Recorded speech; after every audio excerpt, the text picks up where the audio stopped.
Welcome to the Property Couch, where each week you get to listen to two of Australia's leading experts. Bryce Holdaway, co-host of Location Australia on Foxtel's Lifestyle Channel, co-host of Escape from the City on the ABC, and partner of Empower Wealth Advisory. Ben Kingsley, chair of Property Investors Council of Australia and the founder of Empower Wealth Advisory, named the 2018 and 2019 Property Advisory Firm of the Year. Stay tuned as they bring you the insider's guide to property, finance and money management. All right, folks, welcome back to the Property Couch podcast. Hello, Ben. How are you? Good, mate. I'm very well, and you? Yeah, I'm great, thanks. Yeah, really good. So you recently flew up to Sydney. What's it like being on a plane these days? Well, full house, right? So the story goes a bit like this. So I'm in the gate lounge, 6 a.m. flight on Tuesday morning, second day that you're allowed to travel. So heading up to see the team up in Sydney. And I'm thinking, maybe there'll be sort of 50% full or whatever it is and, adequate social spacing and all of that. Oh, no. There was 3 spare seats on the entire flight. It was shoulder to shoulder. Yeah. So you get on, and obviously everyone has to wear a mask on the aircraft, which makes complete sense of flying, the Great Qantas. A little tube up in the air makes sense. Yeah, makes sense, right? Except one passenger decided that a mask was optional for them. Just sitting next to you. The person sitting next to me, and he had a high vis vest on and had a what you would consider with the beard and so forth. Sort of Ned Kelly on steroids. Yeah. And he's a miner. And right. Maybe he just didn't grab the mask that was available because obviously Qantas, as they set up everything beautifully. Mm-hmm. You get your mask as you get on. Obviously, we were carrying our own as Victorians. So you get a mask as you come on the aircraft if you want. A bit like headphones, right? You get an optional mask, right? So they've got them all in sealable bags. It's all really well done. But yeah, my mate, he just decided that optional for him. No one tapped him on the shoulder and said... No one tapped him on the shoulder. So anyway, he fell asleep and, we all got about our business and landed in Sydney and the contrast between walking around in Melbourne and the contrast walking around in Sydney. Yeah, it was absolutely evident in terms of getting off So I jumped in a car, got to North Sydney for my meetings, and I was the only person in the street wearing a mask. So it was a bit like, oh, this is interesting. And even on their buses, which I took a bus, so public transport. I think I could count 2 people on the bus with masks. Mm-hmm. So yeah, just different. So you were wearing it up there? You were wearing your mask still up there? Oh, no. I mean, you're sort of that social outcast. Yeah, I was going to say. Don't want to draw attention to the fact you're a Victorian, mate. They might get a key and scratch down the side of your body. Once I worked out that yes, everyone's a little bit more relaxed up there. I got into the flow of things and sort of started to get into. But yeah, interesting. I went through a shopping centre for my day 2 meetings and up into some high-rise commercial premises and office up there. And even then, it was just the only experience I had of delay was the lifts. It was obviously it's 1 person per 4 square meters. So it took about 12 minutes to 15 minutes to get up to level 10 because you can only put 1 person in a lift at a time. And there was 3 lifts going. So that took a little while, but everything else was really, if that's the COVID norm, I'd like to see what.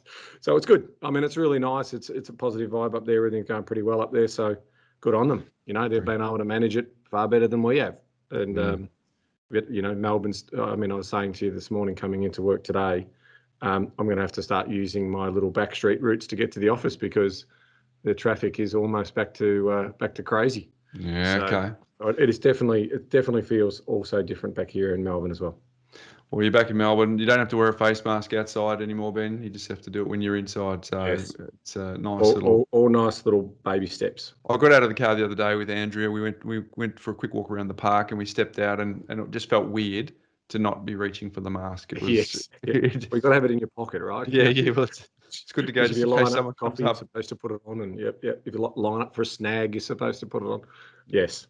No, it's good. I mean, what's another positive day today of 0 cases? So that's 27 days, one more, and I think the airport will be starting to boom from 1st of December with flights to Queensland. There was already, they're reporting 200% increase in booking. So I suspect, and that's what it felt like. It feels like, our eastern seaboard with the airport open will be back to some normality, and taxi drivers and Uber drivers can start earning an income again, and just perfect timing for the Chrissy breakup parties and all that type of stuff. So yeah, I think everyone's going to start spending a bit, which is nice. And a little message to Premier Mark McGowan over in the West. Can you open the border? I want to come home. I want to see the family. I want to say good day. So, but I mean, even the best medical advice is 28 days for elimination, and now it's political, right? Because he will be the only premier who hasn't had a community outbreak.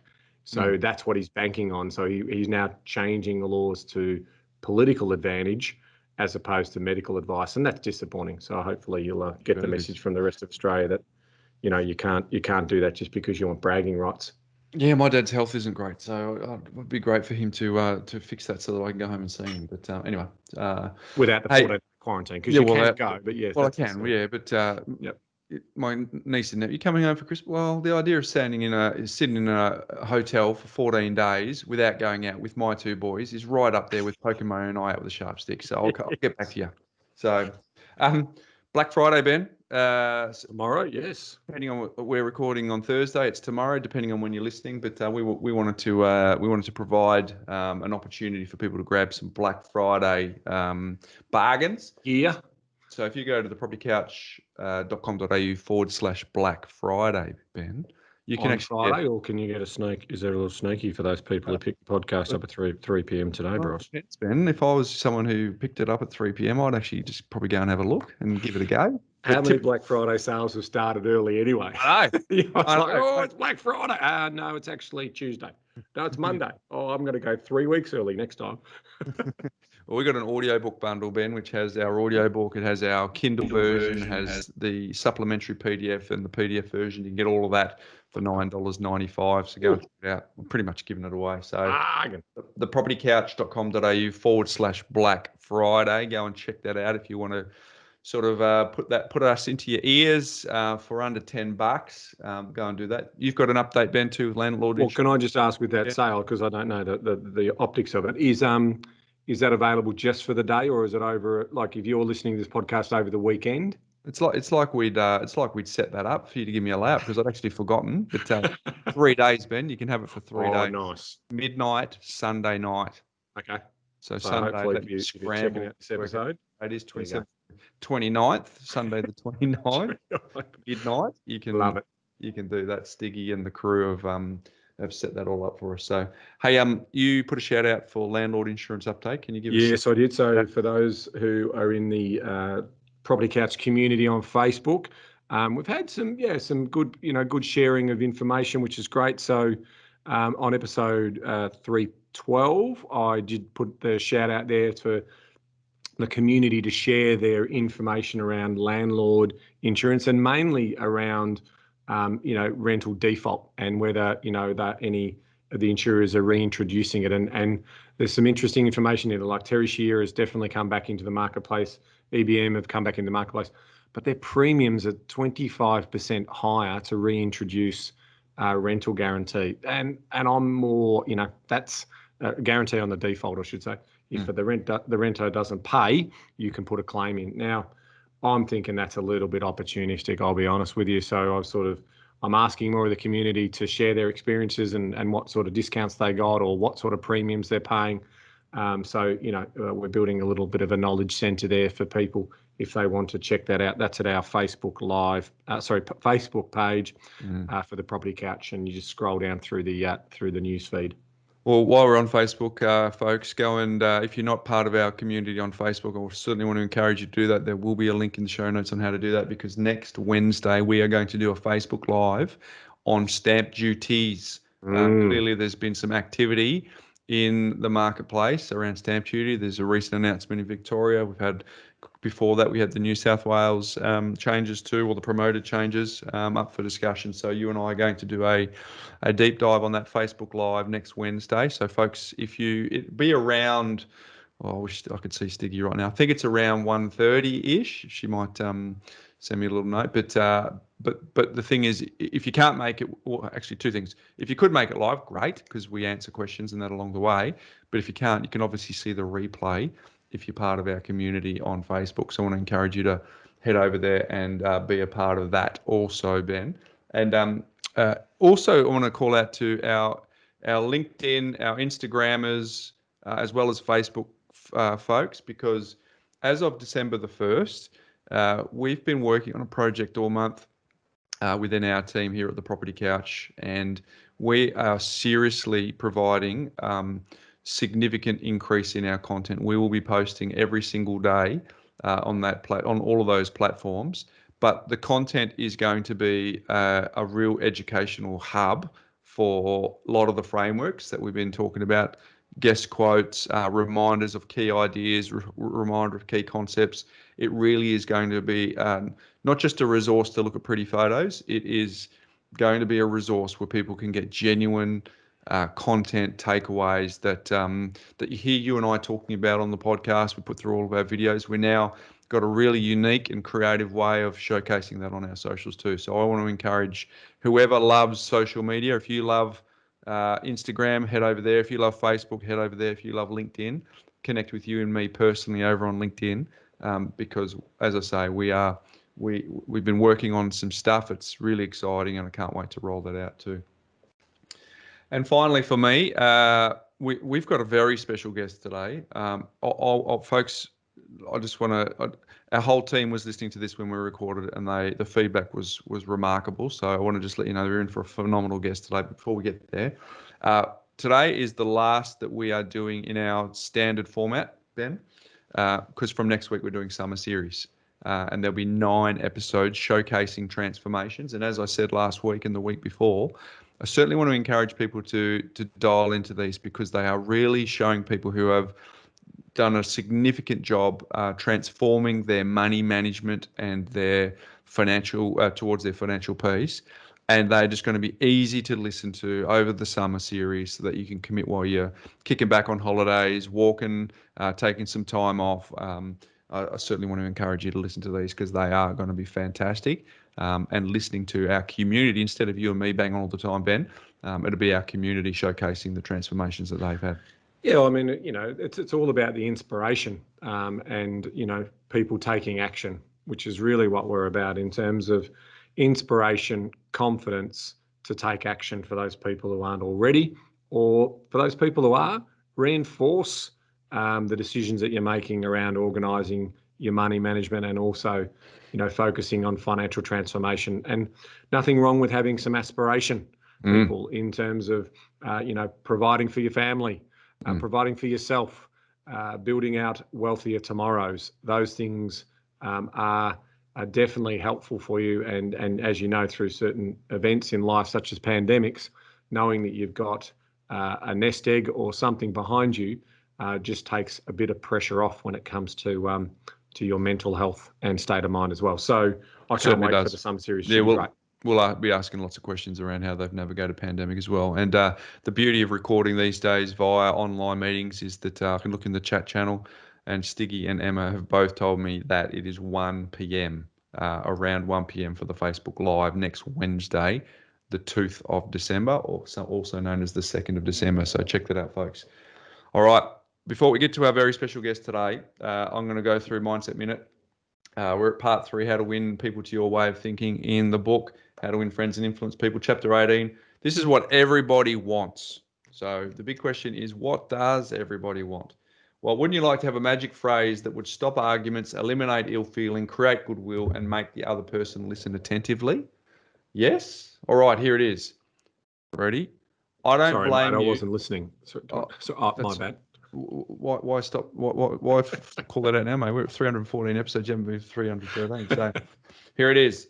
I don't blame you one iota for feeling as you do. If I were you, I would undoubtedly feel just as you do. Hey? Could be a little bit in there for you, the Collingwood supporter base towards Bucks. Go easy. Towards that. So I'll say it again. I don't blame you one iota for feeling as you do. If I were you, I would undoubtedly feel just as you do, right? So an answer like that will soften the most cantankerous old cuss alive. And you say that And you can say that and be 100% sincere, because if you were the other person, of course, you would feel just as he does. You deserve very little credit for being what you are. And remember, the people who come to you irritated, bigoted, unreasoning, deserve very little discredit for being what they are. Feel sorry for the poor devils. Pity them. Sympathize with them. Say to yourself, there, but for the grace of God, go I. 3/4 of the people you will ever meet are hungering and thirsting for sympathy. Give it to them and they will love you. So here it is. Principle number 18 is be sympathetic with the other person's ideas and desires. Now stick around for my life hack, because I have got a life hack that ties into that very, I guess, statement, or that very idea. And I think it's something that I use myself, and I think it might be beneficial for everyone else. So there you go. And I just want to flag that because we're going into summer series, new format, I'm taking a break from How to Win Friends and Influence People. We'll be back in February, Ben, with the remainder of the book, so that people can say that they have at least heard the highlights of each chapter. And I certainly encourage people to pick that book over the weekend. But how exciting was it to interview the guest that we have today, Ben? Oh, it was a ripper, Bryce. I enjoyed his insights in terms of how he views the data, and obviously we're giving it away. He's a demographer, and we love studying groups of behaviours, because at the end of the day, that's what makes us who we are, and our culture and our beliefs and how we act in life. So yeah, no, it was fascinating to have a chat with Simon. So Simon Kuestenmacher, and we're going to cut to the interview that we did recently with Simon, but enjoyed the German accent. It's well and truly, not only is the content great, but the way he delivers is fantastic. So let's cut to the interview we did recently with Simon Kuestenmacher. Hey Ben, today we've got a very special guest to join us on the Property Couch. We are chatting with Simon Kuestenmacher. Simon is the Director of Research at the Demographics Group based in Melbourne, Australia. He is a rising star in data animation and interpretation. In just 2 years, he has amassed 100,000 followers globally who enjoys his insights and his quirky observational style. He holds a degree in geography from leading universities in Berlin and Melbourne, and worked for several years as a business consultant with KPMG Australia. He speaks on demographic trends, consumer insights, and cultural change in Australia. Welcome to the Property Couch, Simon. Oh, fantastic. Thank you for having me. It's a pleasure. Hey, I liked a bit there in the intro about data animation and interpretation. You know, animating data is a real skill. So we're going to spend a bit of time diving into that. But before we do, let's get to know you. You're obviously in the demographic space. You're in interpretation of data and bring it to life. But before you got to this position where you are now, where did it all start? You obviously studied overseas in Berlin and locally here in Melbourne. But give us a little bit of an insight into the journey to get where you are now professionally. Well, I'm a German who came over to Australia in 2008 as an international student for one semester of university, and then met a girl, and I'm still here 12 years on. So it's that classic journey there. And I'm a geographer by trade. So I always looked at cities.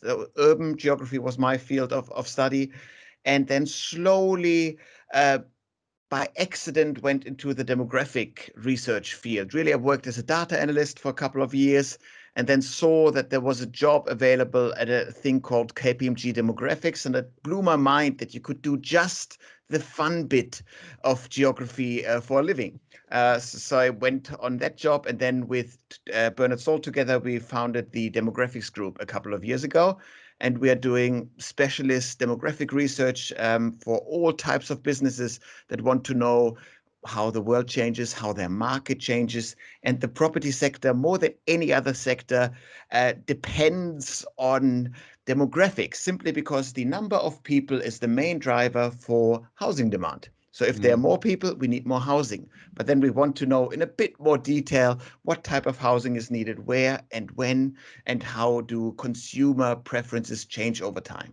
Very good. So tell us, what is it, if you're not doing demographics, what sort of other work would a geographer do if you hadn't have gone down this path? Well, in terms of the urban geographer, it would have most likely been the urban planning route, where you well, I personally have a big interest in how cities work, in how humans behave within a city.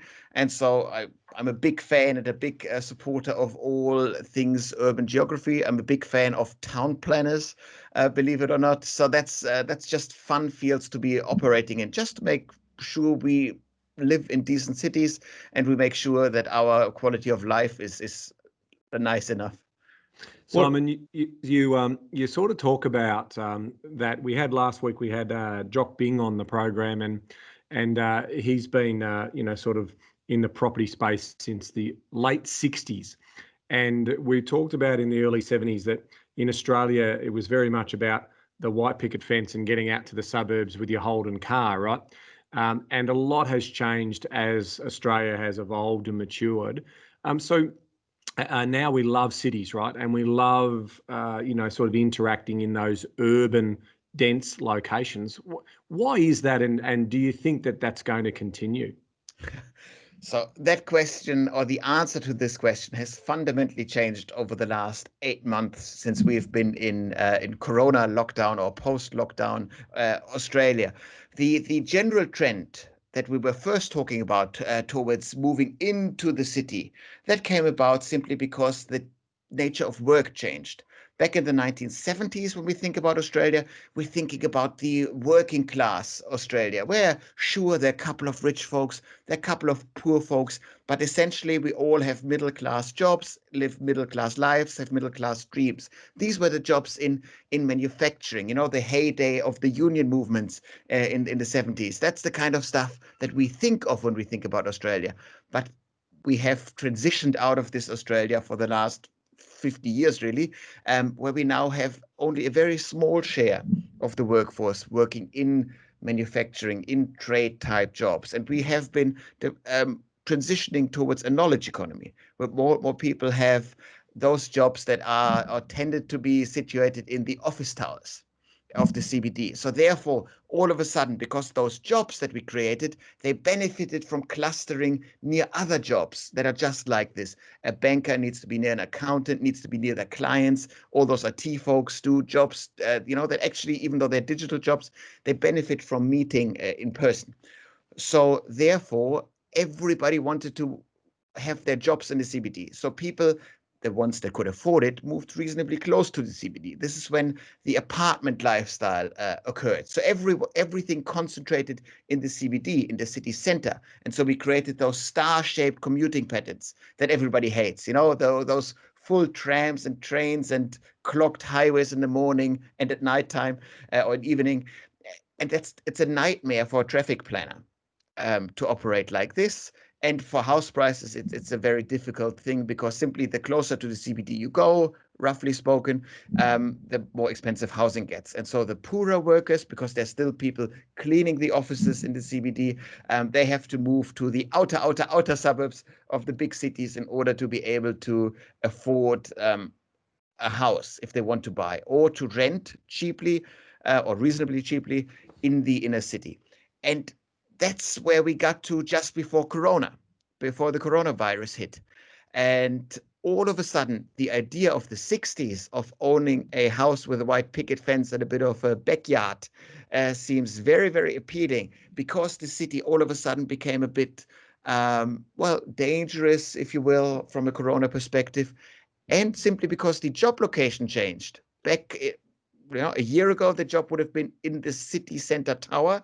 And now the job location is your living room, and your living room is wherever you live. So you might as well move to the outer suburbs, even move to a lifestyle location, move to a regional town that is reasonably well connected via a train or road to your city, so you can occasionally go back to the city center. So in just a year's time, really, we completely changed the way that the CBD interacts with the rest of the city. And this will shape the way Australia works for quite a while. Simon, we're in the thick of end of stage wave 2 in Melbourne, obviously. So we're still in the thick of it. Do you see that what you just talked about being a long-term trend that will stick, or do you see that it's because of a response out of a pandemic that people are making all these shifts, and And then at some point in time, when coronavirus is not front of mind for us, 2 or 3 years from now, do you think people will do a U-turn and come back to the bigger cities? So my question is, do you think it's lasting, or do you think it's a response to a time? So I do think it's lasting, but it's not going to continue at the same rate. I remember when the 2016 census data was released, looking for the share of the population that worked from home was one of the first things that I looked at. And I remembered in 2011, we had 4.1% of the workforce working from home. So I was really excited with all those new software tools. I was sure there was an upwards trend occurring. And sure enough, there was.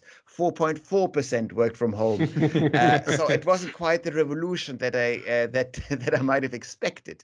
But now we don't have real data for the number of people that work from home during Corona, but all the surveys suggest something around the 40-50% mark. When we do the next census in August 2021, then we won't see 40% of the workforce at home.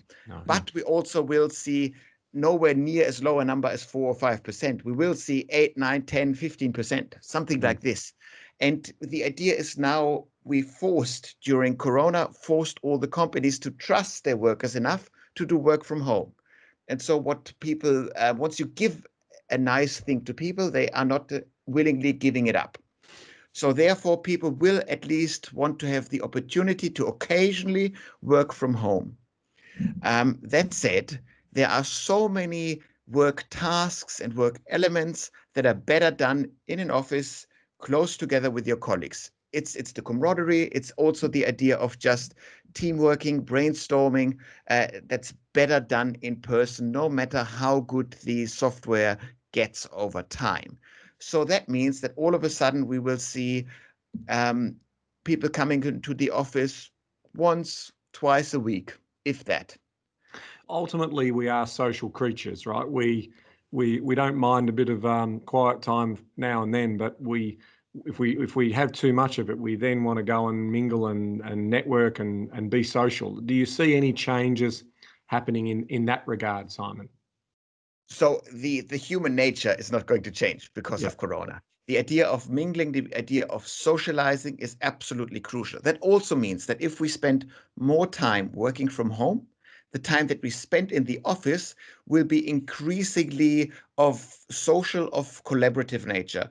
So far, potentially, that people actually really look forward to going to the office because it's a rare occasion, it's something special, and the work tasks that are being done in the office are actually rather nice.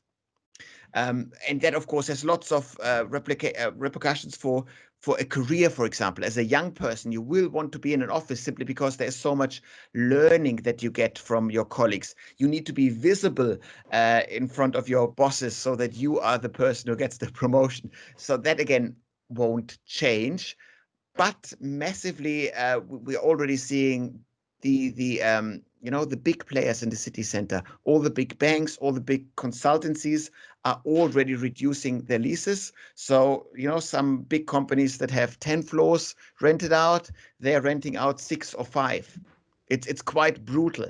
That then, of course, has real flow-on effects for the property owners of commercial property because your market is shrinking away.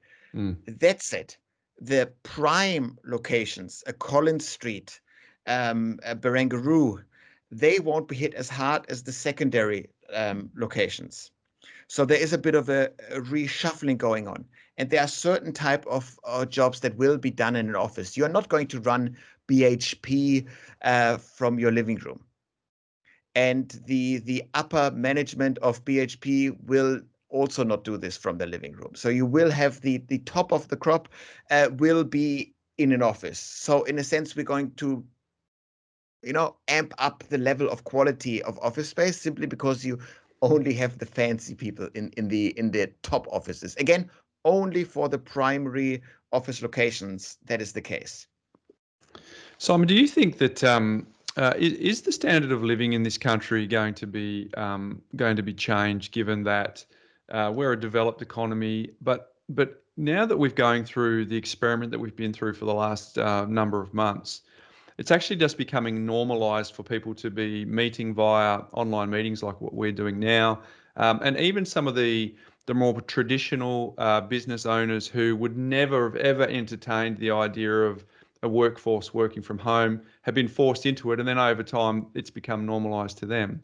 So all of a sudden, people being geographically employed is no longer as strong an issue as before. So therefore, outsourcing roles to developing countries where the labour market is cheaper, therefore impacts on a developed economy like ours and the standard of living that we have.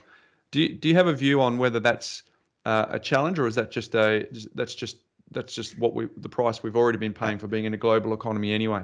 So I do think that's taking the whole, having an interact or a distributed team to the next level. Is to say, well, if we're not meeting in person and some person sits in an eastern suburb, some in a western suburb, we might as well take somebody from Russia on board, somebody from Bangladesh on board, because what does it matter as long as they get up at the right time to join the meeting? So that's true.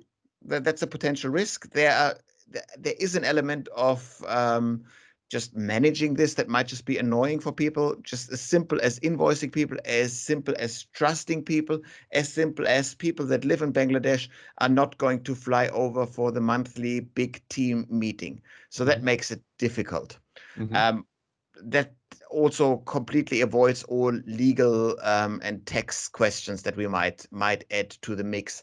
But again, it opens up this line of thinking, which is correct, but it also potentially questions the idea of a traditional company. And that's a couple of years ago, Expert 360, 365, whatever they're called, open up. So it's essentially a modern labor hire platform where you say traditionally a consultancy would just throw people on a specific job or task, but the people are employed by the same employer all the time. Whereas if you have a completely not casualized, but in a sense, it's almost like a gig economy, isn't it? What exactly, and that's the big risk of gigifying high-end white-collar jobs, and it's undesirable, I'd say, for economy as a whole, because it creates economic uncertainty. It ensures that people have to be carefully managing their own time, and who knows how well this is going to work.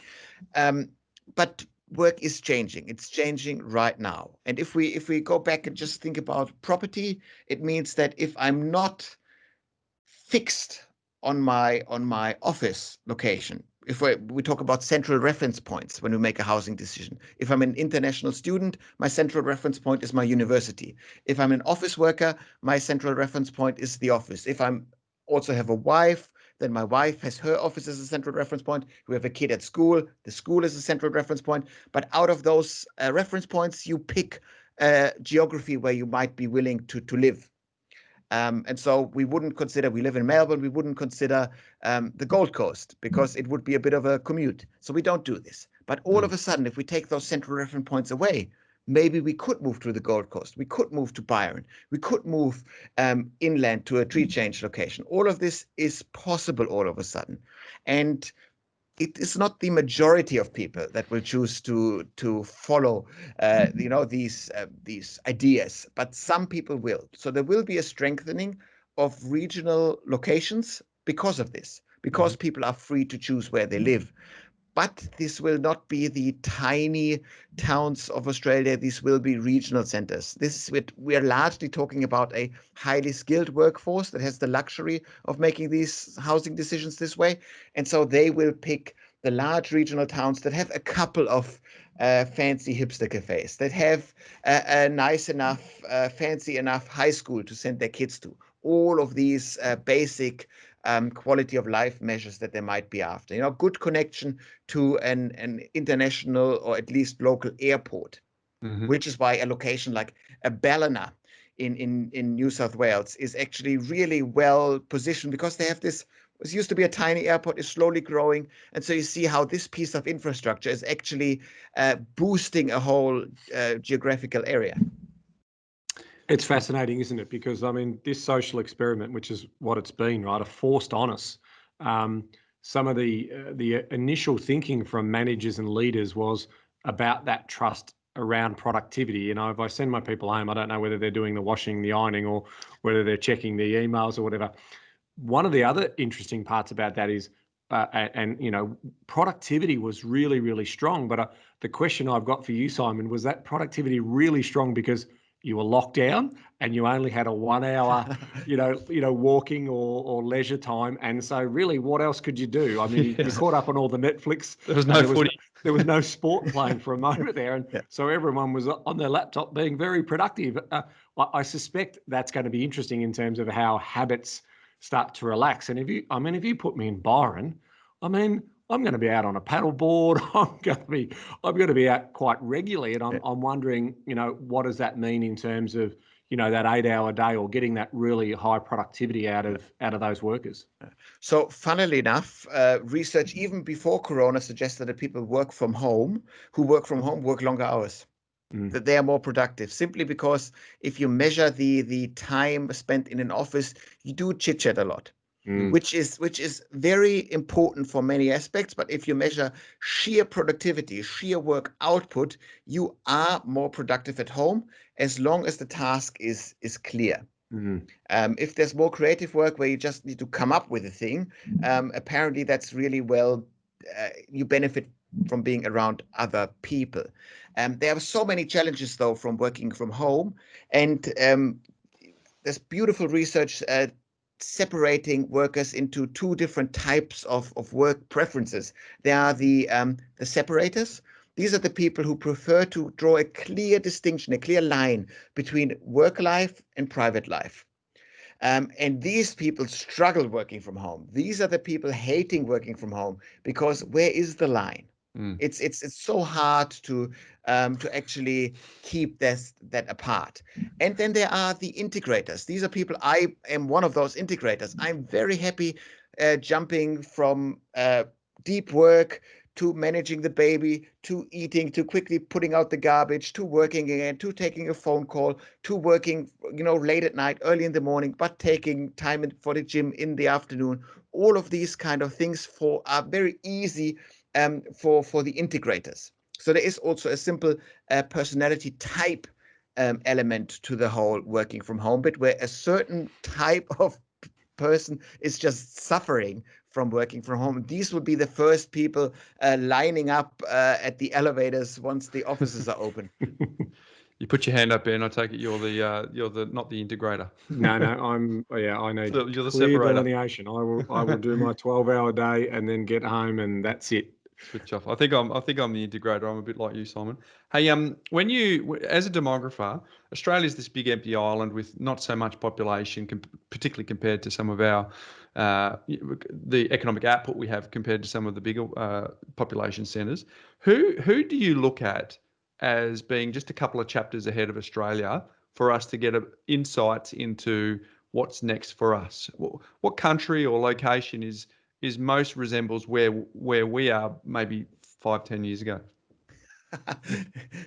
I really like the question. So when you benchmark Australia against a couple of other economies, just by comparison to understand how things might work, the obvious candidates that come into mind are always Canada and the United States, simply because they are also countries where urbanization occurred reasonably late. So cities tend to follow the same kind of logic, that they are built up with a big grid and you grow outwards. You know, 3 really big, massive countries. Brazil, of course, a more established country, follows quite a couple of similar traits towards Australia. It's not so easy to say who's ahead, because Australia really isn't lagging behind as we might have done 200 years ago.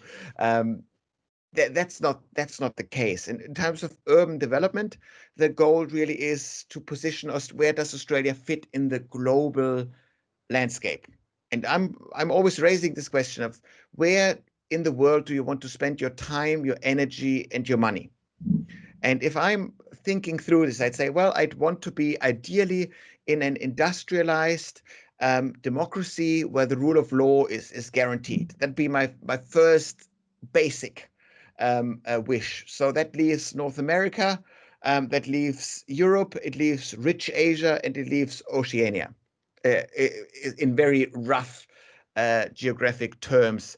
Then you throw on this growth trajectories. Europe is actually supposed to be shrinking or stagnating, even if you take a high migration view, because it has very low birth rates, a very aging continent. So you go, well, so it would be harder in Europe to actually, make a buck. You can still become very rich in Europe if you play your cards right, because even in a stagnating country, in a stagnating region, there are growth areas. And that's an important lesson for Australia, where we say, well, we were used to grow at 400,000 people per year, and now we're not. So everything goes down the drain. That's not what is occurring. In Germany, for example, we had 20 years of population stagnation, but there are still growth areas with absolutely booming population. Munich and Berlin being the prime examples of cities that are just booming. But you wouldn't think it if you just look at the national population data. So that said, globally speaking, we're in a really good position. In the 1960s, Jeffrey Blaney spoke about the tyranny of distance, where Australia is so far away from all the nice growth that occurs around the world. But this time around, the tyranny of distance, it's a bonus. It's the gift of distance, where we are a bit isolated from all the difficult things. The coronavirus is still very much occurring around the world. We're not anywhere near finished running its course unless the vaccine is as good as it's promised. But we managed Corona really well in Australia simply because we could lock down the country, and we can actually, just the sheer freak coincidence of geography that we have 5 really big cities where everybody lives in, and they are really far apart from one another. If there's an outbreak in one city, we could just shut it up, lock it down, and the show continues elsewhere. That's really nice, and it's not that easy in Europe to do it this way.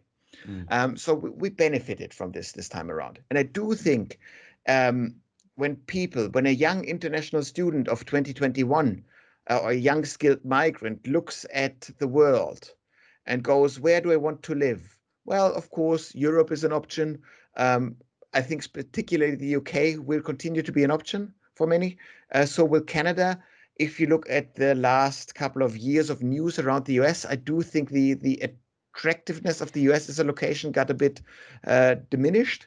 Whereas Australia and New Zealand are great places that will be sought out by international talent. So that will not have changed. The same logic that, the same way of thinking that young migrants might have, international capital follows that logic too. If you are a Canadian pension fund, if you are the Norwegian Sovereign Wealth Fund, and you got a couple of billions of dollars to invest, where do you put your money? Well, of course, you could put it in the fastest growing economy over the last decade, which of course was Ethiopia. You guessed it. So Ethiopia and Bangladesh are the fastest growing economies. Sometimes you think China might have been the economy. In absolute terms, it was. But you made the biggest killing in Ethiopia and Bangladesh, financially speaking. But of course, these are areas where the rule of law, where you're not quite so sure about it. So it's a bigger gamble.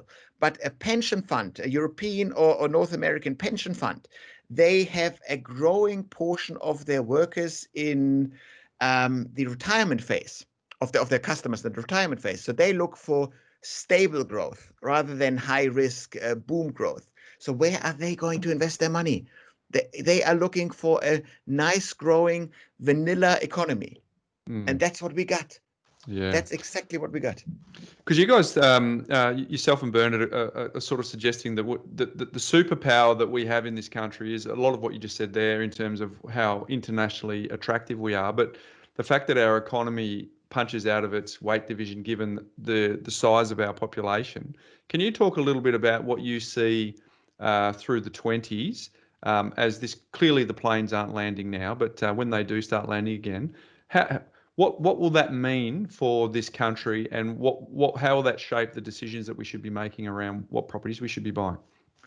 Yeah, so if you think about how property works in terms of international migration, so we talk about Launchpad suburbs quite often. So the idea is, if you're an international migrant, you don't know Australia. You don't know Sydney. All you have is the address of your job, of your university. So you move close to that location.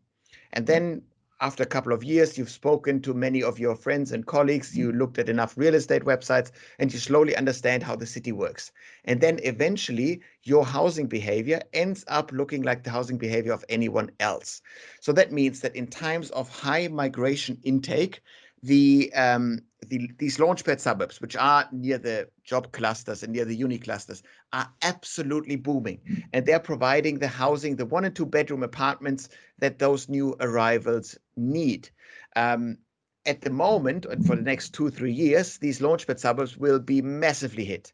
And you will not have a good time if you own property in those areas, simply because there's no demand for this at the moment. But if I'm not completely wrong with my assumption that Australia will, in a post-corona world, be seen as a safe refuge for money, for just a livable and safe place to invest your time, energy, and money in, then migrants will come and those Launchpad suburbs will fill up again. In the meantime, the Launchpad suburbs are struggling because the people that are currently living in the Launchpad suburbs are the millennials.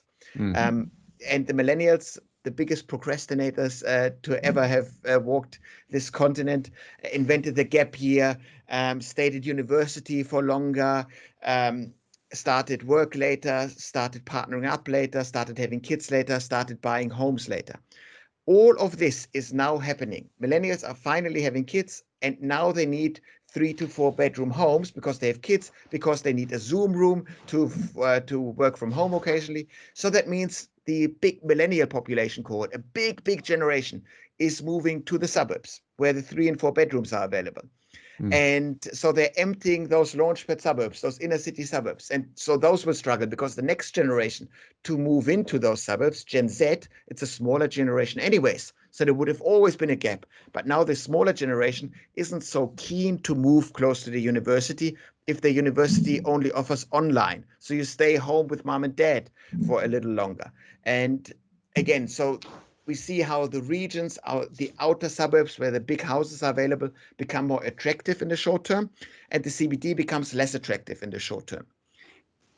Once we go back to population growth, the CBD will continue to fill. Even if the CBD loses many jobs to the suburbs, eventually it will fill up again. But I'm just a data guy. I can easily say this because I don't have billions of dollars invested into a tower in the city center. If I have billions of dollars invested into a city tower, this is a bit more dramatic than my narrative is at the moment. And so these are the guys that will really struggle to find a new way to sell the inner city as an attractive location for work. It will always, because lots of the work can be done there really well. But if all of a sudden as a worker I can live in a place that's just nicer, maybe I will do this, and then I just sacrifice my office time in order to have more family time. And Simon, in terms of the immigration story you're talking about, I mean, as you say, you came over here as a student. We have, about 700,000 students across Australia at full bloom pre-COVID. Online versus coming and studying, I suspect, these courses that would be offered online overseas, probably there would still be an advantage in terms of coming here, right? Because ultimately, if you come here and you study here, that does open you up for a work visa and potentially a further, citizenship down the track, right? So do you see any changes happening there in regards to, those international students studying online versus arriving in bulk post-COVID? So in very rough terms, we say that 1 in 6 international students ends up becoming a permanent resident. And so we can also therefore say that 5 in 6 international students don't want or can't become a permanent resident. So residency is not their main goal. The real benefit, what you buy when you buy a university degree here, is the reputation. And that's the real messed up thing really about it, is that if as an Australian university, I provide a horrible degree, a horrible university experience, Nobody has an interest of saying it. The university just needs more international students to make money. So why would they say that something isn't working? The international students invested an arm and a leg to get this uni degree, and they only get the nice jobs in their home country once, as long as they can say, I have this degree from this wonderful university, and my experience was nothing but awesome, and I'm such a smart person. So nobody has an interest in speaking up against the university program here, and that will continue as long as the degree gives you something. You might have a worse experience having to do this at your mom's dining table rather than, in a cool international student accommodation on, in Melbourne or Sydney. That's downfall. But the idea that in a world economy that heavily relies on education, that those big universities, the big players that offer nice and attractive sounding degrees, they will continue to benefit. And international students will be keen to come here again once this is possible. And again, the main competition for international education is the UK, Canada, the United States, and New Zealand, and particularly the US, which has the most universities of all of them, looks a bit rough at the moment. If I am a international student of color and I even remotely watched the US news in the last couple of years, will I be more likely to favor a uni in New Zealand or Australia? I probably will. And so we can take advantage of that once the flows are possible again. And I do think that Australia has a high interest in taking international students again, which of course would mean have international students in quarantine at the moment, at least for 2 weeks. And I'm pushing the idea of while international students are in quarantine for 2 weeks, teach them a mini degree, have them entertained, some sort of short-term masterclass degree, whatever it is, really. And then afterwards, throw them a huge party once they're out of quarantine. Hey, Simon, you talked at the beginning of this chat around you have a passion to work out how cities actually work. What have been your observations across the world as you've looked at different cities in terms of how would our listeners be able to get a 101 on landing in a city and trying to understand it better for the purposes of making better decisions around movements and what people do? Well, do you have some? Clearly, it's a complex subject for you, and I'm sure you can't do it in a podcast soundbite. But is there any insights you can give as to if you were to land in a foreign city, how would you go about unpacking and understanding it? So it's quite funny if you think about the Australian city. I remember in 2008 spending my very first day in the Melbourne CBD. I had a hotel for one night in the CBD, so I just had a day of nothing before university started. So I walked around in the CBD, and you go like, oh, that's the CBD. Lots of very high buildings.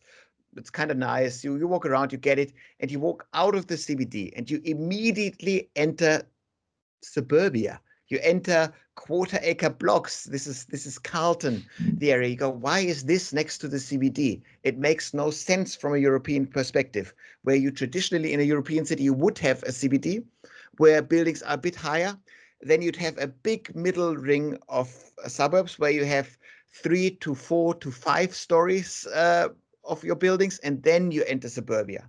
And in Australia, we skip the middle. It's the missing middle of Australian cities. So that's a very special way that our cities function.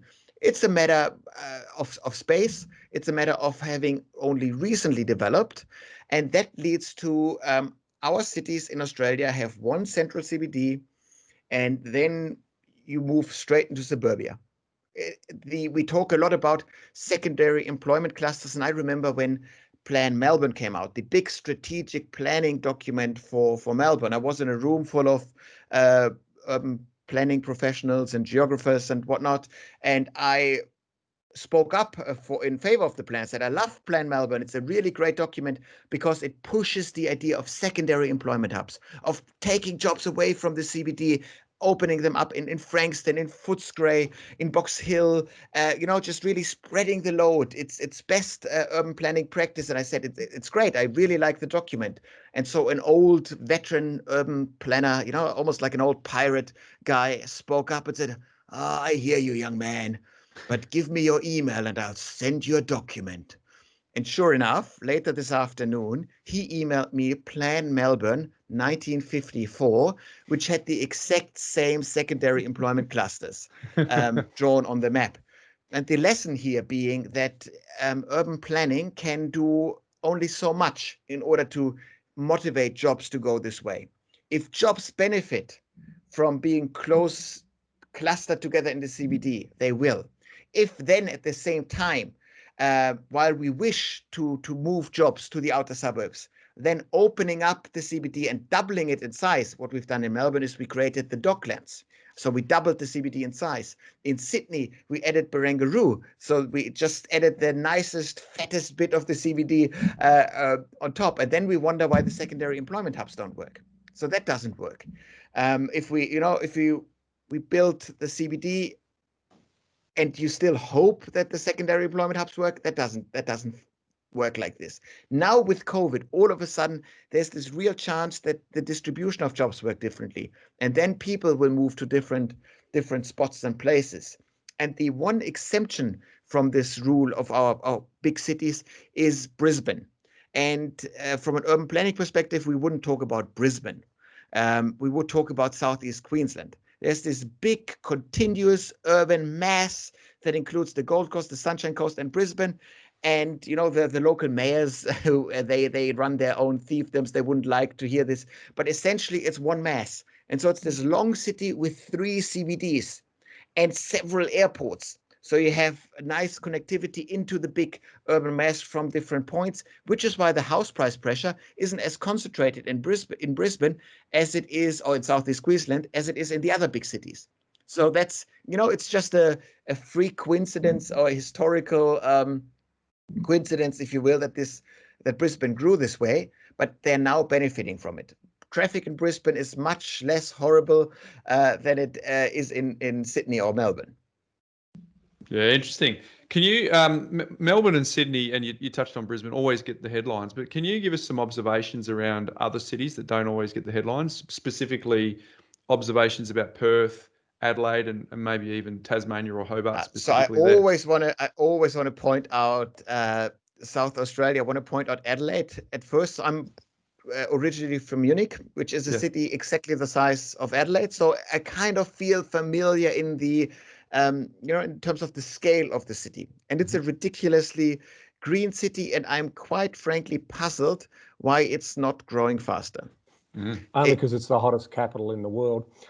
Some people don't like the heat that Adelaide, that dry heat that it delivers from effectively November to March. But yes, you're right.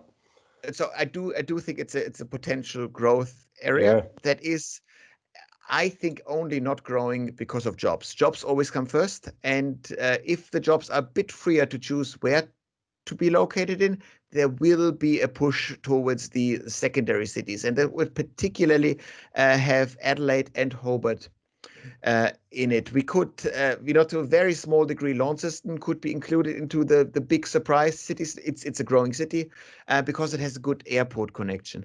And that's always important. So without a decent airport connection, your city will not be of use for Australia. We talk about high-speed rail, hyperloops and whatever, but airports are not going anywhere. Airports are the way to connect people. From a business perspective, speed is of the essence. So speed will out over comfort or over environmental considerations. And Hobart simply is the fancy place, the fancy cool place for Melbourneites or Melburnians to go to. And again, a perfect airport. Hobart Airport is fantastic. It's really easily reached. If you have enough cash, we're not talking an obscene amount of cash, you can walk to your job in Hobart if you live centrally. That's a luxury that is available in very few capital cities in Australia. So I do think they will in particular benefit over time. Western Australia, Perth is always linked more to the ups and downs of the mining world. So that linkage will stay or will continue to be there. And has terribly nice climate, so that will always be in its benefit. and we'll see how that goes. Again, Darwin, of course, suffers a bit from its climate, but Darwin always is my favorite from a data perspective, simply because it led me to one of the most bizarre observations in the household expenditure survey. This is where 20,000 households across Australia are asked to write down to an excruciating level their spending habits. And you could see that the capital city in Australia that spends way, way, way more money on wristwatches than any other capital city is Darwin. Right. And it first took me a second to understand why. It's simply because in Darwin, in the business world, you're not wearing suits. Everybody's wearing polo shirts. So the only way to display your wealth, your social status, is your wristwatch. It's the one visible social marker that you have to play with. So that's what people buy more. And that's just a simple, cute little thing of, they're not acting differently. People in Melbourne or Sydney would just buy a fancier Italian suit because that's a bit more visible than a watch. Hey Simon, how do you get your insights? You've talked about the data there, and you obviously got a keen understanding of the geography of this country. Is the majority of it done in front of a computer, or are you actually pounding the pavement in a lot of these suburbs as much as you're pounding the data? So the vast majority of work is always data-driven, is desktop-driven, but lots of the local insight you simply get from talking to people. So it's the idea of when I look at a data set, for example, Corona. How did Corona impact property sales? And then all of a sudden you see, well, the big winner seems to have been Albury-Wodonga. And so you come up with your theory. Okay, so I do think it is because the young people of Albury-Wodonga that usually leave the city in order to go study in the big smokes. They return because life is stupid in the big cities. They lost their hospitality jobs. They have to do remote learning. So they return home. They buy a small starter property. So then you go, okay, so if that's true, the property boom in Albury-Wodonga must have come at the lower end of the market. And it must have been young people who buy. And so you come up with this theory, and then you just call a couple of real estate agents. It's just that simple. And then you do see that the local story works. And of course, in pre-corona times, I've been traveling the country up and down to speak at conferences, to speak at client sites. And at those events, you talk to people left, right, and center, and you get a nice little tidbits, little ideas that might lead to a story, to a column later on. And then you put all of those things together into a hopefully somewhat coherent intellectual framework. Well, it's interesting, isn't it? Obviously, because, being part of the demographics group, you've got some incredible minds in that room. As you said, you've got Bernard Salt, you've got all of the other team that are there in regards to that. Sarah Head, you've got Paul Kelly, Fiona Evans, all of these people joining it. So what do you guys do when you're at the water cooler? What's the chat go like? Hey, I'm investigating wristwatches in Darwin, or I've found this little bit of unique data, and how do you collaborate and then sort of form consensus on the intelligence? So it's really a matter of just talking about a topic and then just hearing other people out and going like, okay, so I do think working from home is a big issue. So we do need to have some sort of slide to represent this, and it does need to be a new funky way of showing it. You can't just show that more people work from home or whatever, or a boring survey result that says we asked 20,000 people if they work from home, 40% said yes. So that's not enough because if in our job as newspaper columnists, as public speakers, while we need to inform people, we're actually basically infotainers. We need to entertain and inform at the same time. So you must come up with an out-of-the-box kind of way of thinking about a topic. And that kind of work is best done by talking to people. It really works well if you sit at a table and everybody has their little pieces of paper and you draw stuff, you draw on a whiteboard. That was how we used to do things. Have you got a little sneak peek in terms of something, that a column or some idea that you might be working on in the next couple of weeks? So my big little project that I want to work on is an instruction manual. Instruction manual for millennials of how to live in the 2020s. And that really, first of all, it's a nice excuse to talk about what generations are, how generational research functions, and then to give practical advice to young people. Millennials over the next decade won't be young; they'll be in their 30s and 40s, and they will reach family formation stage. So it's the big topics about, where do I buy housing? Do I actually want my house to be just a nice place to live? Should it be an investment? How does that work? How do I manage my career? And this is all a data-driven thing. So it allows you to provide sheer, simple data insight, but also throw in a bit of life advice and opinion. In my work as a public writer, as a public speaker, you can have an opinion, which you can't have as an academic, for example. You touched on it then about millennials. Everyone loves the discussion. I've sat in many rooms with yourself or Bernard have been chatting, and we love the generational roundup. So can you give us a couple of little highlights? Builders, baby boomers, X, Y, Z. Can you give us a little around the grounds on the generations, because they're always fascinating insights. Yeah. And again, traditionally, you start counting generations with the baby boomer generation, simply because they stick out like crazy in any data set. That was the idea, that you had a pent-up demand of creating babies after the Second World War. During the Second World War, in times of economic uncertainty, you don't have babies, plus you had many men physically away, so you didn't have babies. Then men are home, the economy is growing, so all of a sudden lots of babies. This baby boomer cohort we start counting at 1946, and then in our way of approaching generations, we just add a new generation every 18 years. And that's the kind of generational research that is way more helpful if you are interested in hard numbers of generations, and particularly in stuff like housing, where you are more linked to a life stage rather than a specific preference. The Pew Research Center, for example, in the US, they have a different way of counting generations. So they'll have a generation that is 13 years of age, or spans 13 years, and then they have the next generation spanning 22 years of age. So that makes any numerical comparisons ridiculous. And also the life stages don't line up.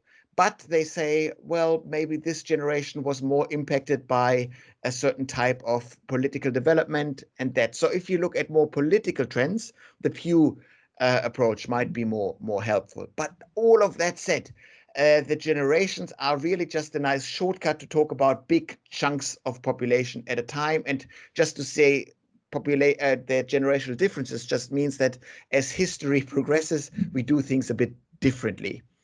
And the baby boomers, for example, just the way they were brought up, the way they experienced, they ended up being hierarchical in their thinking.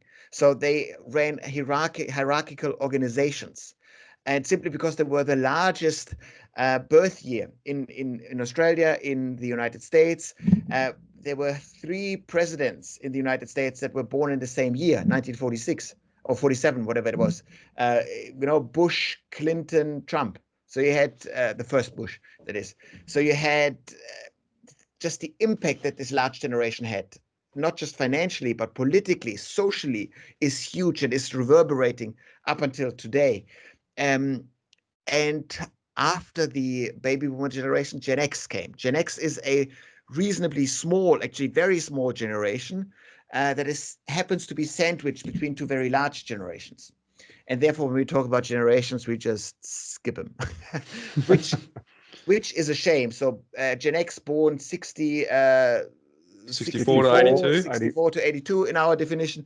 And so that means they're small, but we must not forget about them, because in the coming decade, it is this Gen X generation that is at the center, at the heart of the action. You become prime minister at 54. You become CEO at 52.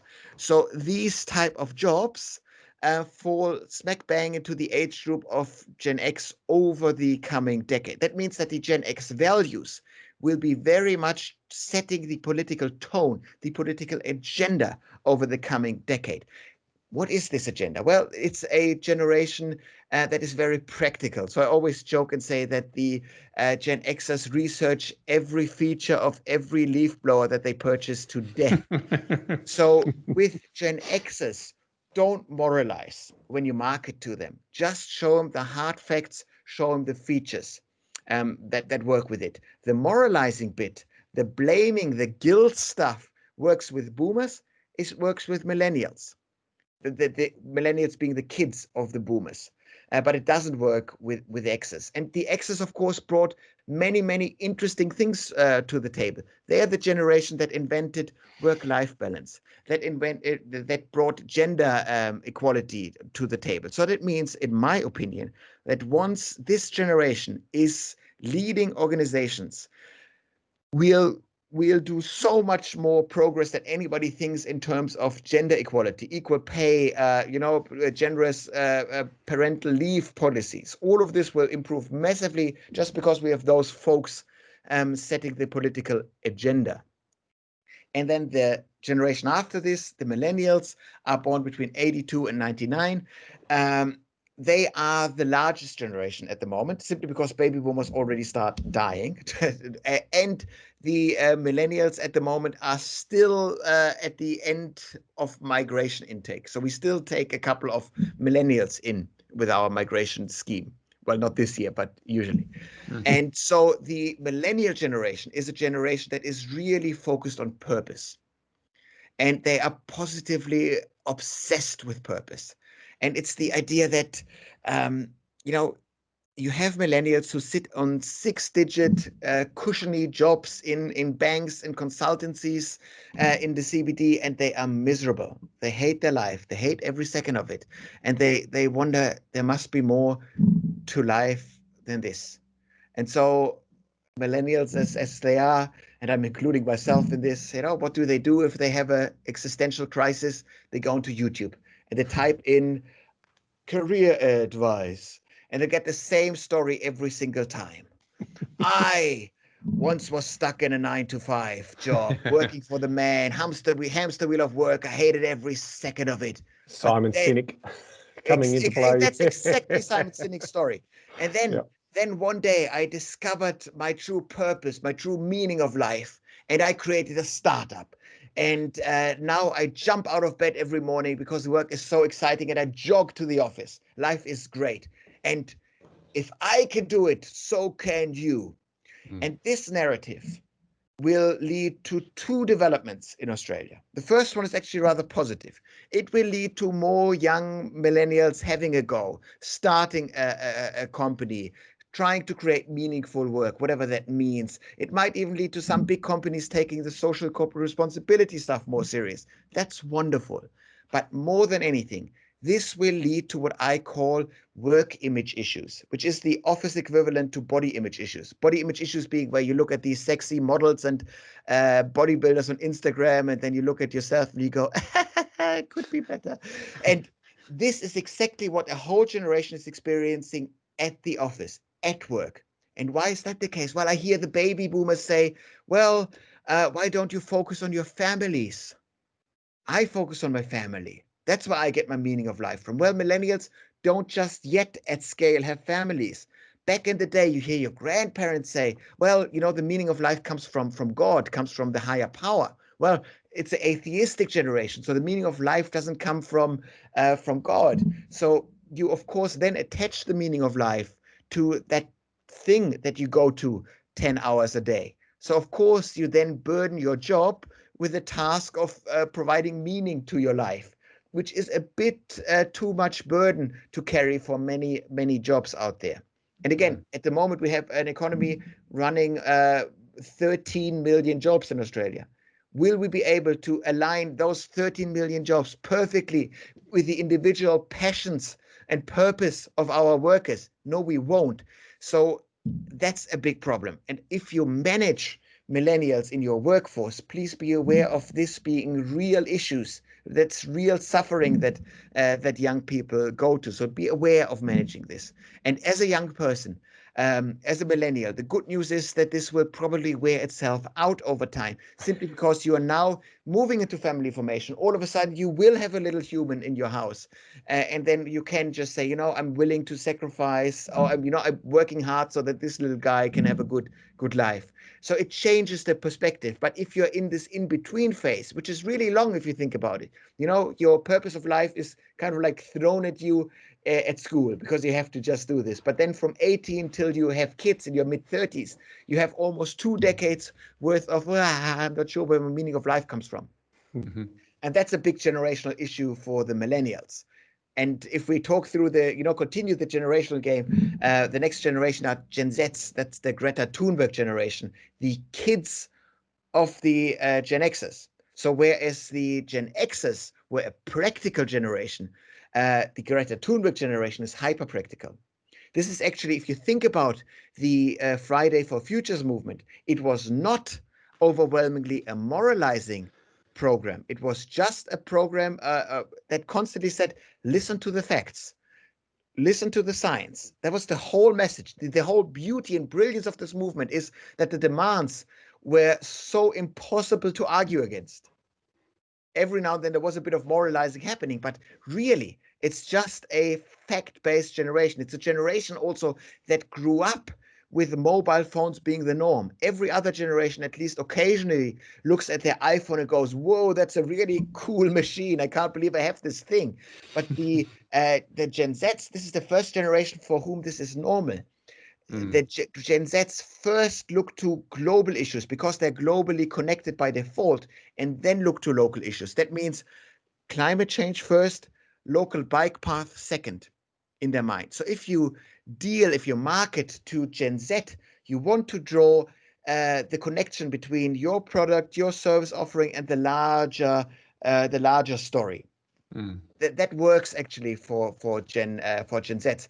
And Gen Zs were born between 2000 and 2017, and so the young kids that were born after 2018 really. We ran out of letters in the alphabet. Gen X, Gen Y, Gen Z. So we switch alphabets. We go to our Greek friends, Generation Alpha, the next generation. And I'm not making any predictions as of yet about the shopping and housing preferences of babies. I think that'd be a bit presumptuous. Well, with a name like Alpha, they'll probably want something that's very showy. But hey, I read a book in the early 2000s, The Big Shift by Bernard Salt. It was fascinating. I never ever got sick of hearing these demographic insights. So, I've been enormously entertained, but informed by your input over the last 45 minutes plus. So I could talk for hours, but you've got places to go. So I've got 2 final questions for you before I throw it to Ben for his. First one is where is the geographical point in Australia? You've got a term for it. I can't remember what it is. Where there's equal numbers north, south, east, and west. Where is that point in Australia? That's my first one. Good question. I can't remember. I do remember tweeting this out a couple of years ago. I think when Bernard did it was in Glen Iris in Australia back in the Big Shift. So, yeah. But I don't know where it is now. See, that's a nice excuse for us to whip out the old geospatial software and do a bit of playing around. Well, interestingly, it's on the East Coast, so I don't think that's too many surprises. Excuse me. And my last one for you is everything you know, given your understanding on a global scale, you now see the opportunity that we have in Australia for lifestyle and all of the advantages we have. What would be your advice to our community of folks who are trying to make a decision on whether they should or shouldn't buy property in the next decade? I know you're not a property advisor, but what would your advice be to them based on your understanding of movement of people? So just from a simple logic perspective, property goes up in price if there is high demand for this type of property. We will see very high vacancy rates in 1 and 2 bedrooms for a few years. But if you are a millennial who is hoping to get a bargain deal on your 3 and 4 bedroom house that you want to be living in, bad news, this will not happen. There is an absolute undersupply of 3 and 4 bedroom homes. If you are building those, they will be purchased. It's as simple as that.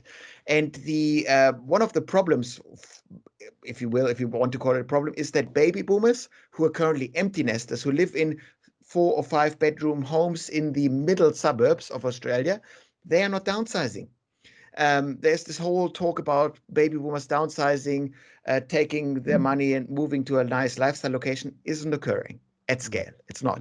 And so baby boomers only leave their family home once it becomes a physical hazard. And baby boomers are too young throughout the 2020s to having physically the need to downsize and sell their home. So this won't occur. So therefore, the biggest generation, the millennial generation, is guaranteed to seek 3 and 4 bedroom homes. If you can provide 3 and 4 bedroom homes to the millennials, you will make a profit. It's just that simple. And then you want to put yourself into the heads of the millennials that you're targeting. There are the highly skilled workers that can work from home. They might be willing to be moving a bit more to a lifestyle location as well.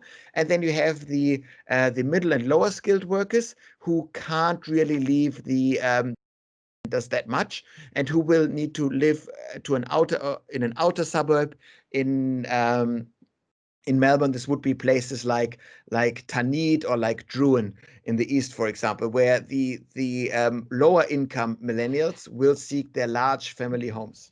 Good insights. I'm going to leave it at that, Simon, in terms of the property stuff, but I want to get you on again because I want to talk hyperloops. I want to talk a shared economy. I want to talk basically, sort of driverless cars. That's the future that I'm interested in terms of, why governments are sitting there and being so fixated about fixed train lines that are going to cost hundreds of millions or billions of dollars to build that maybe no one will be using because it only takes me to a relative point A to a relative point B, as opposed to something that's going to pick me up at the front door and take me there, or something that's going to travel at 1,000 kilometres an hour and take me between Melbourne and Sydney in, basically an hour and 15 minutes. So anyway, we'll talk about that another day. I'm also fascinated in the whole resilience story around millennials and job purpose and work purposes, because I think that is fascinating, and that is going to form decisions around where people are going to buy, as you highlighted there. So I really wanted to thank you for coming on, but hopefully in this time next year or something like that, we can get you back on and see what's come of COVID and what's come of 2030 and what your views are beyond that point as well. Oh, I'd be very excited to be talking about a post-COVID Australia in particular. Yeah, no, well, it's been terrific. Simon, we're going to put your details in the show notes, but I know that you're active on Twitter. So what's your Twitter handle if anyone wants to reach out and get your insights? That's Simon German 600. Or if you're very keen, you can just type in my last name into Twitter and I'll pop up, but that's only for the brave. Yeah, Kuestenmacher, Kuestenmacher. There you go, folks. But Perfect. mate, your insights have been awesome. I think our community would definitely benefit from that. As I said, Ivis will put your details in our show notes so that people can reach out to you. We will put your surname correctly spelt in those show notes as well so that they can find you. But we appreciate you coming on to the Property Couch and sharing your wisdom today. Oh, fantastic. Thank you, guys. All right, there you have it. What a fascinating chat. I never really get sick of listening to demographers. At face value, you'd think, oh, gosh, how interesting can it be? But then you just wind them up and let them go, and they just rip into some just fascinating insights. I like I don't think anyone ever gets sick of talking about generation types. We all like to see what are we a boomer? Are we a Gen X? How does that compare to the millennials? And I think that he talked about Launchpad suburbs, developing versus developed countries. There was so much there. But I just love the fact that he lands in cities and quickly can work out how they work. And the insights that he gave around Melbourne was interesting. What do you think, Ben? Yeah, I mean, it's trying to predict people and human behaviour and what we're going to do. The insights around having a study or a study nook or something like that, greater space in houses, moving out to the burbs is going to be an interesting one. I mean, we just saw the New South Wales government announce yesterday that you can get back into the office on the 14th of December.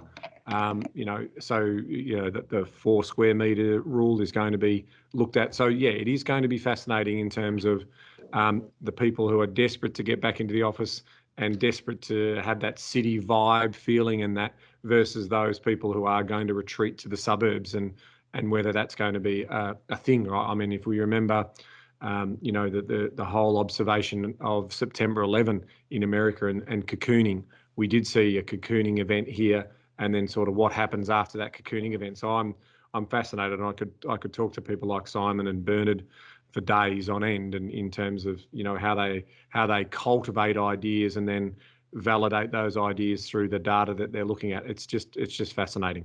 No, agreed. So, folks, hope you enjoyed that. We enjoyed chatting with Simon. I think there's some really great insights. And if you're a serious student of property investing, you would definitely want to get the insights and see if you can actually use them to your advantage for what you see coming up for the remainder of the 20s, and of course into the 30s as well, as you get to understand different stages, including understanding millennials, Ben, need to be focused on purpose and how they view their jobs and what that means for them, and how that's problematic is what he was saying, right? In terms of, because we all can't have purpose jobs, right? We all can't save the reef, fix climate change and all that type of thing. So and the observation around, because they don't have another purpose, i.e. family. That's really interesting, and we in our own business have had an experience around that as well, in terms of making sure that people are purpose driven and purpose led, and that is one great thing about the team that we lead in our own business, is that changing people's lives financially to give them security, to give them freedom, to give them choice. Wow, what an opportunity to serve in that space, and so yeah, we are very privileged and sort of humbled by the opportunity that we get to serve the people that we do. So that is fascinating, and just also on the the interesting stuff that's going on in terms of politics at the moment, Bryce, around international arrivals. Wanting to be vaccinated, but also Gladys in New South Wales talking about I'll take 3,000 people a month or whatever it is that I'm taking, but from very shortly I'll take 2,000. I'm happy, but 1,000 has to be international students. So she's made the call to sort of say, we've got to open up these borders, but I want these students back in the country because they're so important to our economic output and our prosperity. So that in itself is moving quickly, right? I mean, once these vaccines have been announced, the 3 of them, and the potential early New Year rollout, we're starting to see movement in this space. We saw the CEO of Qantas also come out and Alan Joyce and say those types of things as well, in terms of and how they're organising, very similar to how you have to be vaccinated for yellow river fever and those types of things. You can't get into Africa without your little passport. So that's interesting, but it also hopefully means that you don't have to quarantine and you can get off a plane and go and start spending money in this great country and get to see the culture and the people and get an education in the process. Yeah, very good. So there you have it, folks. Again, if you shout out on socials if you enjoyed that episode with Simon, and we will, as we said at the episode or in the interview, we will get him back at some stage next year and have a little look to see what the new year brings us. Hey, my life hack today, Ben, is a continuation from the Mindset Minute theme around the principle of being sympathetic with the other person's ideas and desires. I had a mate. I think I've mentioned this before. When I first lived on the Gold Coast, he was a very high up in the network marketing space. Now, I'm not pro or a con network marketing. It is what it is. But he, to get to that level, had to be really good with people, right? Really good networker is the bottom line. Yeah. And and he's given me some amazing nuggets, which I call on and draw upon all the time. But one of them was the feel, felt, found formula. And I'm trying to rack my brain if I talked about this previously, but I thought it was a nice little tie into that particular Mindset Minute, because what happens is if I'm engaging with someone, I often use the feel, felt, found, particularly if there's any heightened status to the conversation, if it's a robust discussion. Because if you remember feel, felt, found, you can actually really take a lot of the heat out of any discussion, because what it's saying is you're frustrated with me, Ben. First thing I say to you is, I understand how you feel, Ben. straight away, that I understand and I'm sympathetic to your side. And then I say, if I was you, I would have felt the same way. So I've ticked feel, I've ticked felt, and then the last one is found. And then I go, but what I found is, and then I go through and I explain what the alternate view is if that was the case. Because then that should diffuse some of the heat. But then if you still haven't diffused at all, you could still come back at me and I go, and then you just rinse and repeat. I understand how you feel, Ben. Again, if I was you, I would have felt the same way. But what I found is, and you continually work that loop until you've taken the total heat out of the discussion. Then the other person's felt like they've been heard and understood, and you've actually allowed yourself to put if it is the alternate view, you've been able to do that in a way that allows the other person to save face, allows them to feel understood, and also allows them to make sure that we're sympathetic to the other person's side. So my life hack today is the feel, felt, found formula when you're having discussions with other human beings, Ben. What's making property news? Well, Bryce, there's obviously a lot going on in the property space, as you'd think. And if I could summarise this as our last show of our standard format series. Until February. If people, yeah, back on February, we're back next year for sure. If people haven't already realised what we've been banging on about for 300 odd episodes, Bryce, that this country is now being built on the back of property, then I don't know whenever they'll get that story. Right? So if I cannot tell you the theme of what we're seeing at federal government level, at state government level, is that property is the engine room of the domestic economy, right? It's protected at the ballot box. It's too big to fail. It has the wealth effect impact on it. You can see how governments are very, very cautious, and regulators and even academics to that point, knowing that if you have a failing property market, you have a failing economy. And if you have a failing economy, you have a failing culture.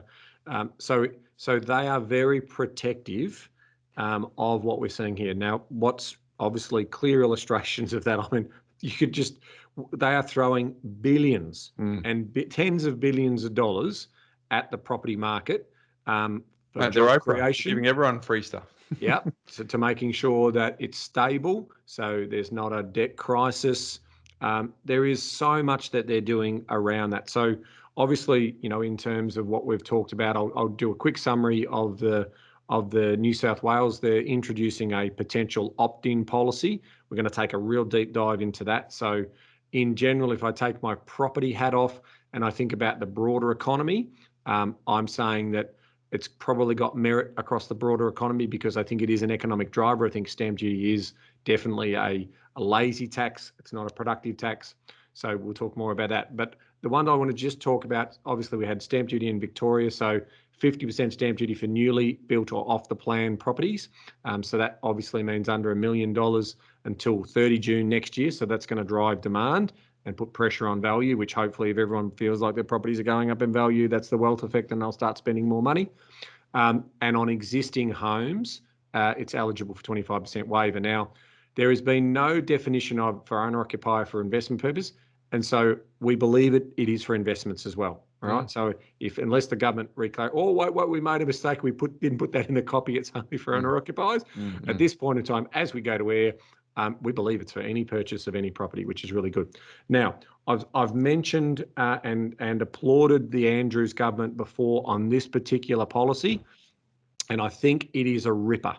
And I think any other governments in the nation should be thinking about this for housing affordability and for allowing people to get in the property market. And what they announced was a $500 million Victorian home buyer fund. Now, still some detail to be announced in it, but effectively, if you don't have that 20% deposit to buy a home, the fund will contribute to purchase in exchange for equity in the property. So it's a shared equity scheme. It's something that they've done before in regards to lower income earners.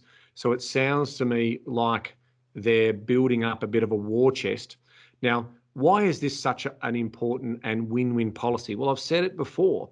Ultimately, the buyer will eventually be able to buy the government out, but they will be buying the government out and there will most likely be profit in what they're buying them out of.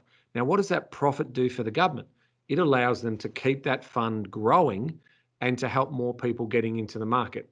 And we all know that for single people on single household incomes, with the level of where property prices are going to go now and into the future, this is a really sensible policy to give those people a chance to be able to own a property or to start paying off a property. So I applaud the Andrew government in regards to this particular policy, because it's good policy.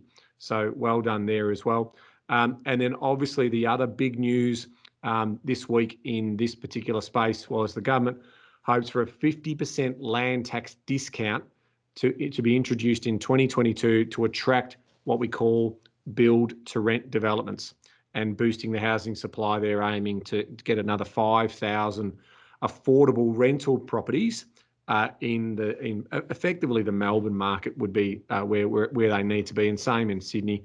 They are our two big engine rooms, our knowledge centres. So this is where property prices will continue to be very expensive, but relative on global terms, because they are our knowledge centres and our economic powerhouses. So land and the privilege to live in these cities is going to be at an expense. So a couple of interesting things going on there. I wish they did the 50% discount to mum and dad investors as well, because we've done most of the heavy lifting, let's be honest, in providing that essential shelter for those people, because the government have abandoned that.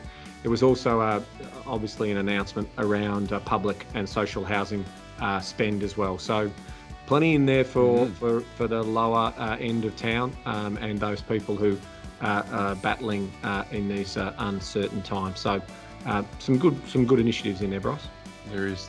So just a reminder again, folks, to stick around for next week, Wednesday the 2nd at around 1 p.m. We'll do a Facebook Live on stamp duties, give an update there. And I think Ivis may cut the audio underneath that and pop it into the podcast channels as well, so people can hear that. But obviously there'll be a lot of stuff that we'll be doing visually. So it'd be good to go and check that out. So, well, Ben, very big episode. There was we had lots jam-packed into that one. So again, just a reminder, if you want to take advantage of the Black Friday sale, go to thepropertycouch.com.au/Black Friday. And until next week, when we're doing summer series, which we're excited about, Ben. Knowledge is empowering, Bryce, but only if you act on it. There you go, folks. See ya in summertime next week. Hey there folks, Bryce Holdaway here. Before you go, if you're new to our community and only listen to maybe a handful of episodes, I thoroughly recommend that you go all the way back to episode number 1, where we unpack all of the foundations when it comes to property investing. Now, for those of you that might be a little bit time poor, I've got good news for you. We have a binge guide that you can download straight away, which summarises the first 20 episodes where Ben and I unpack the foundational pillars of the A, B, C, D, and so much more. And you can get that straight away. If you go to thepropertycouch.com.au/TPC20, you can download it and consume it whenever you want. It's completely free and available now. And for those of you, just a quick reminder that nothing we've spoken about today constitutes financial advice. We recommend that you reach out to your licensed professional advisor so that you can look at your unique circumstances before acting on any information.